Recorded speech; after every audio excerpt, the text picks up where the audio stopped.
Have you ever noticed how the idea of luck follows certain people everywhere? Not because their lives are perfect, not because they never struggle, but because, no matter what happens, things somehow rearrange themselves in their favor. They don't cling when things fall apart. They don't panic when plans fail. They don't spiral when something ends. And from the outside, it looks effortless. People say things like, "She's just lucky. Good things always happen to her." But what most people don't realize is that luck, in this sense, is not random. It's learned. It's embodied. And more importantly, it's practiced. Today, we're going to talk about lucky girl syndrome. Not as a trend, not as a viral phrase, but as a real shift in how the mind, the nervous system, and identity work together to shape your reality. Before we go deeper, take a moment to like this video. It helps this content reach people who are quietly searching for ease, clarity, and alignment in their lives. Now let's begin slowly. Why most people don't feel lucky? Most people don't walk through life feeling supported. They walk through life bracing themselves. They expect delays. They expect rejection. They expect disappointment. Not because they're pessimistic, but because they've been trained by experience. When something goes wrong early in life, the mind learns patterns. This always happens to me. I knew it wouldn't work. I shouldn't get my hopes up. Over time, this becomes an identity, and identities are powerful because they operate quietly.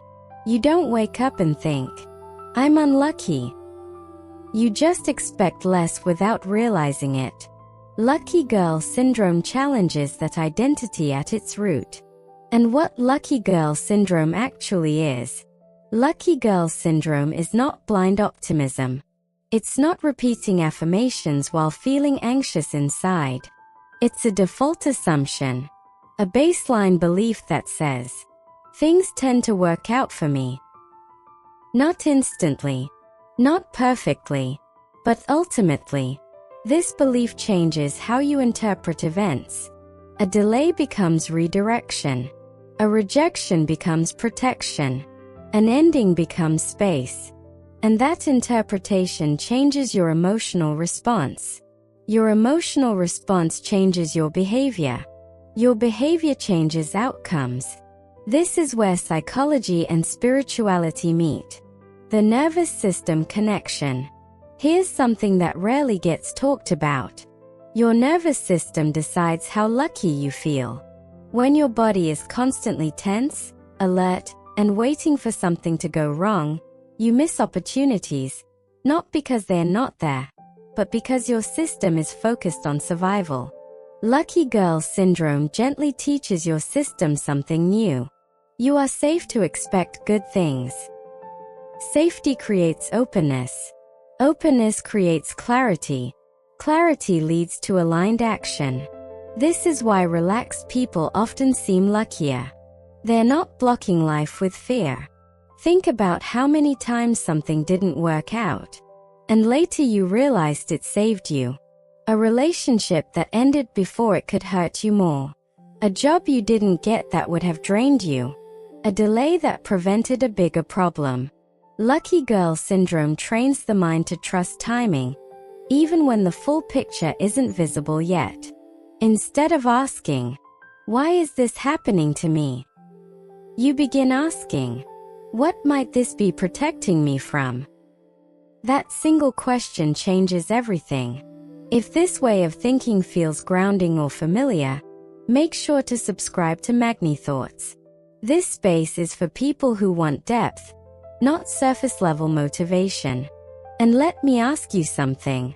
Can you remember a moment in your life where something fell apart, but later turned out to be a blessing? Share it in the comments. Those stories matter more than you think. So how's lucky girl syndrome in daily life? Let's make this practical. In work and career, lucky girl energy at work sounds like, I'll do my best and trust the outcome. You prepare, but you don't obsess. You apply, but you don't attach. This calm confidence is often what makes people stand out. With money, instead of panicking about money, Lucky Girl mindset says, there are always more opportunities than I can see right now.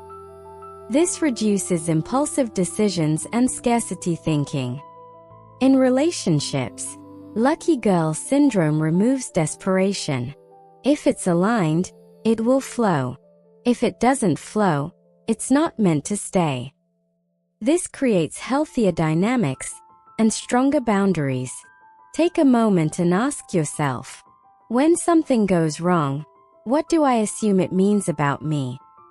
Now gently rewrite that assumption. Instead of, I'm unlucky, try, I'm learning to trust life more. Believable thoughts are powerful thoughts. Every evening, write down 3 things that worked out that day. They don't need to be big. Your brain learns through repetition. What you focus on becomes familiar. What becomes familiar feels normal. What feels normal becomes your identity. Why this connects to law of attraction? The law of attraction isn't about controlling reality. It's about aligning with it. Lucky Girl syndrome works because it shifts identity before outcome. You don't manifest what you want. You manifest what you expect to be normal. When being supported feels normal, life responds accordingly. Some days, you won't feel lucky. That doesn't mean it stopped working. It means you're human. The goal isn't perfection, it's return. Return to trust. Return to softness. Return to the assumption that you're supported. Each return strengthens the identity. Imagine living without constantly bracing for impact. Imagine expecting ease without guilt. Lucky Girl syndrome isn't about denying reality.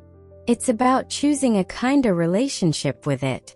If you want a deeper, structured way to rewire your mindset and fully understand how manifestation works beyond trends, I highly recommend the Law of Attraction program linked in the description and pinned in the comments. It's especially helpful if you want consistency and clarity instead of scattered information. You don't need to chase luck. Sometimes, all it takes is deciding, I am supported. I am guided. I am the lucky one. See you in the next video.